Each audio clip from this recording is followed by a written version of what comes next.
আপু আপনার নাম কি? মাহফুজা রহমান। আপনাদের বাসা কোথায়? আমাদের বাসা ২৫০০ গাজীপুরে। এখানে কি আপনি জেনে আসছেন যে এখানে আসলে নর্মাল ডেলিভারি করা এই প্রবাসী কল্যাণ হসপিটালে? হ্যাঁ, আমার হাজবেন্ড খোঁজ খবর নিয়েছে, পরে ওরা বলতেছে নর্মাল ডেলিভারিটারই ওরা প্রাধান্য দেয় বেশি আর কি। সহজে সিজারে যায় না, যে ওরা নর্মাল ডেলিভারি আগে চেষ্টা করে, পরে যদি লাগে তখন। আর আমি যখন আসছি তখন ৩টার দিকে আমার ব্যথা উঠছে। এখানকার আপুরা অনেক সাহায্য করছে, অনেক সেবা যত্ন করছে। ওরা ৩টার দিকে আমাকে ব্যথার ওষুধ দিছে, সব কিছু করছে। আল্লাহ রহমতে ৪টা বাজে একদম নর্মাল ডেলিভারি হয়ে গেছে ১ ঘন্টার ব্যবধানে। যারা নর্মাল ডেলিভারি করতেছে আমাদের প্রবাসী কল্যাণ হসপিটালে, তাদের সম্বন্ধে কোনো কিছু বলেন।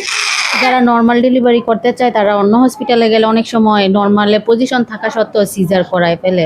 এজন্য আমি বলবো যে আপনারা সবাই প্রবাসী কল্যাণ হসপিটালে যোগাযোগ করবেন যদি নর্মাল ডেলিভারি চান। আসলে এই পেশেন্টটা আসছে গতকাল রাত 11টায়, তো ওনারা সেই প্রিপারেশন নিয়ে আসেন, কনফিউশন ছিল যে এটা মনে হয় না যে নর্মাল হবে, তাদের সেই ধারণাটা ছিল।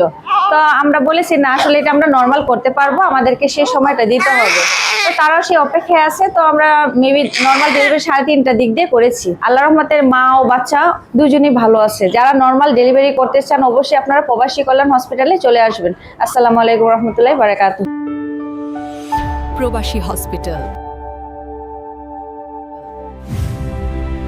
পরম যত্নে আস্থার সেবা।